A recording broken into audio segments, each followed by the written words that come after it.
রোজা রেখে মাঠে ক্রিকেট খেলতে নেমেছিল আফগানিস্তানের ক্রিকেটাররা। এই মোহাম্মদ নবী রাশিদ খান যখন মাগরিবের আজান শুনতে পেয়েছিল তখন তারা খেলা বন্ধ করে দিয়ে ওই স্টেডিয়ামের মধ্যে তখন তারা ইফতারি সেরে। এটা দেখে পৃথিবীর মানুষ অবাক যে মুসলমানরা 14 ঘন্টা 15 ঘন্টা না খেয়ে ক্রিকেট কেমন করে খেলে। আসসালামু আলাইকুম এভরিওয়ান, কেমন আছেন আপনারা সকলে? আশা করি সকলে অনেক অনেক ভালো আছেন। সো ফ্রেন্ডস, আজকে আমি আপনাদের মাঝে যে ভিডিওটি নিয়ে হাজির হয়েছি, আশা করি সম্পূর্ণ ভিডিওটি আপনারা নাট নিয়ে ধৈর্য সহকারে দেখবেন। কেননা ক্রিকেটের মাঠেই ইফতারের টাইমে তারা কিভাবে এতগুলো মানুষের সামনে এবং কি অল বিশ্বকে দেখিয়ে দিল এই ইফতার টাইম। আর আমাদের বাংলাদেশ বিভিন্ন বিশ্ববিদ্যালয়ে এই ইফতার পার্টির নিষেধাজ্ঞা দিয়েছে এবং কি তারা মারামারি পর্যন্ত করেছে। যাই হোক, এই মৌলানা এই ভিডিওটিতে কি বললেন আজকের এই ভিডিওটিতে আপনারা জানতে পারবেন। কথা না বাড়িয়ে আগে আসুন সম্পূর্ণ ভিডিও ফুটেজটুকু দেখে আসি। ভিডিওটিতে যাওয়ার আগে জাস্ট আপনাদের কাছে একটা রিকোয়েস্ট থাকবে, আপনারা যারা এখন পর্যন্ত আমাদের এই চ্যানেলে এবং কি ফেসবুক পেজের সাথে কানেক্টেড হতে পারেননি, ঝটপট আপনারা চাইলে আমাদের সাথে কানেক্টেড হয়ে যেতে পারেন, যাতে আমরা নিত্য নতুন আপডেট, লেটেস্ট নিউ ট্রেন্ডিং, আলোচিত সমালোচিত, দৈনিক তোলপাড়, ভাইরাল ভিডিও আপলোড করার সাথে সাথে আপনারা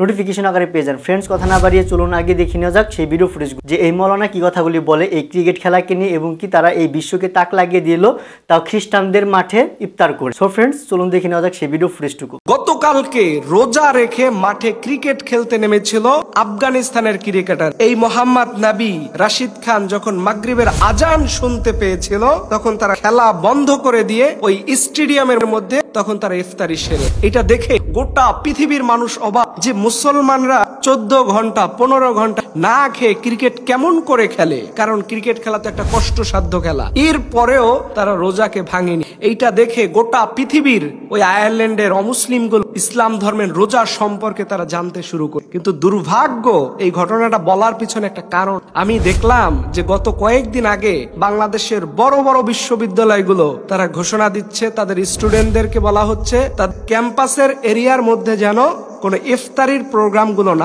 নাউজুবিল্লাহি মিন যালিক। এই যে ঢাকা বিশ্ববিদ্যালয়, রাজশাহী বিশ্ববিদ্যালয়, তারপরে আপনার সিলেট বিশ্ববিদ্যালয়, সেখানে বলা হচ্ছে কোন ইফতারির প্রোগ্রাম কোন কলেজ বিশ্ববিদ্যালয়ের ছাত্ররা যেন ওই ক্যাম্পাসের এরিয়ার মধ্যে না করে।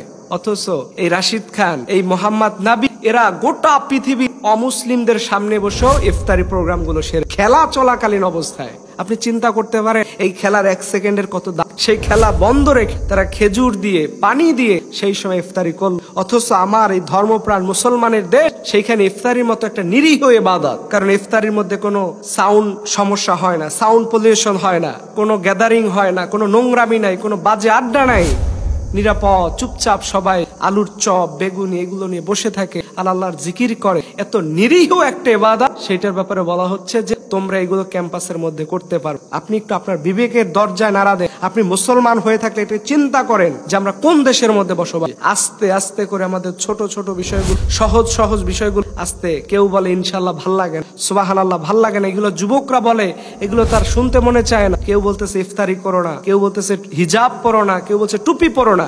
এইভাবে করে ছোট ছোট ছোট ছোট বিষয়কে কেটে কেটে ইসলামের গোড়াকেই একশো, এটাই হচ্ছে। এবং এই যে বিশ্ববিদ্যালয়গুলো ওপেনে চুমু হচ্ছে, যেগুলো এই বাংলাদেশের মানুষ কোনোদিন সাক্ষ্য হয়নি, এগুলো নতুন নতুন করে এখন এই দেশের মধ্যে এই বীজগুলো বপন হচ্ছে। সম্মানিত ভাইয়েরা, এই খেলাগুলোর কথাগুলো আমি মাঝে মধ্যে বলি এই কারণ যে ওদের স্ট্যান্ডার্ড লেভেলটা দেখেন। ইউরোপের দেশগুলো, এশিয়ান দেশগুলো, সেখানকার মানুষগুলো ইফতারিকে কতটা সম্মান করে। ইউরোপের যে ফুটবল খেলা হয়, আপনার বার্সেলোনাতে হয়, বিভিন্ন দেশে যে খেলাগুলো হয়, সেখানে মুসলমানদেরকে এই সুযোগ দেওয়া হয়, ইফতারি করার সুযোগ দেওয়া হয়। অথচ এই সব দেশে কি হচ্ছে? মুসলমান দেশের সন্তানেরা পড়াশোনা করবে, রোজা রাখবে, ইফতারি করবে, অথচ এই প্রোগ্রামগুলোর ব্যাপারে নিষেধ করা হয়। আমি এর চাইতে জালিম আর কাকে বলবো? এই প্রতিষ্ঠানগুলোর ব্যাপারে যদি এখনো এই দেশের মানুষ সোচ্চার না হয়, একটা সময় আসবে যে এই দেশের সন্তানদেরকে খুঁজে পাওয়া যাবে না, রোজা নামাজি আল্লাহওয়ালা সন্তান খুঁজে পাওয়া যাবে। এমন একটা সময় ছিল যে বিশ্ববিদ্যালয়ের স্টুডেন্টরা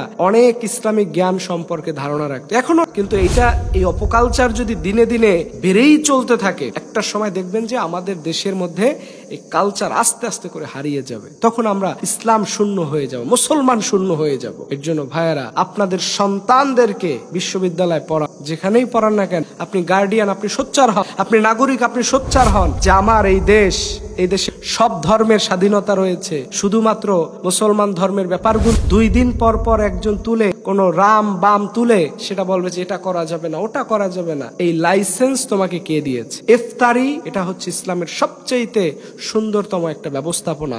আল্লাহর ভয়ে একজন মানুষ 14 ঘন্টা 12 ঘন্টা সবাইকে ফাঁকি দিয়ে হলেও সে খেতে পারত। ঘরের মধ্যে আলুর চপ, বেগুনি, কত খাবার পড়ে আছে, পানি পড়ে আছে, সে মুখে দেয় না। রবকে ভয় করে সে কলিজার ভিতরে রবের ভালোবাসা লুকিয়ে রেখেছে। দুনিয়ার মানুষ যখন গরমের কাছে হেরে যায়, কিন্তু মুমিনরা কখনো হেরে যায় না। গলার তৃষ্ণায় ছাতি ফেটে যায়, কিন্তু আল্লাহর ভয়ে তাদের ভালোবাসা কমতি হয়। অথচ আমরা এই দেশের সোনার সন্তানদেরকে যদি এই অপকালচার দিয়ে অভ্যস্ত করি, একটা সময় দেশের মানুষ বলতে খুঁজে পাওয়া যাবে না। আল্লাহ পাক রব্বুল আলামিন তিনি আমাদের সবাইকে যেন সঠিক ইসলাম বোঝার তৌফিক দান করে, সবাই বলেন আমিন। ফ্রেন্ডস, দেখতে পেলেন এই ভিডিও ফুটেজটুকু, শুনতে পেলেন সবগুলো কথাগুলো। এই ভিডিওটি নিয়ে যদি আপনাদের কারো কাছে কোনো মূল্যবান মতামত থেকেই থাকে, অবশ্যই কমেন্ট বক্স খোলা থাকবে, আপনারা আপনাদের মূল্যবান মতামতগুলি দিয়ে দিতে পারেন। যাই হোক, সম্পূর্ণ ভিডিওটি আপনারা না টেনে ধৈর্য সহকারে দেখেছেন, সেজন্য আপনাদেরকে অসংখ্য অসংখ্য ধন্যবাদ। দেখা হবে পরবর্তী আপডেট, লেটেস্ট, নিউ ট্রেন্ডিং, আলোচিত সমালোচিত দৈনিক তোলপাড় ভাইরাল কোনো ভিডিও নিয়ে। সে পর্যন্ত সকলে ভালো থাকবেন, সুস্থ থাকবেন। Bye bye, tata, see you next video. আসসালামু আলাইকুম।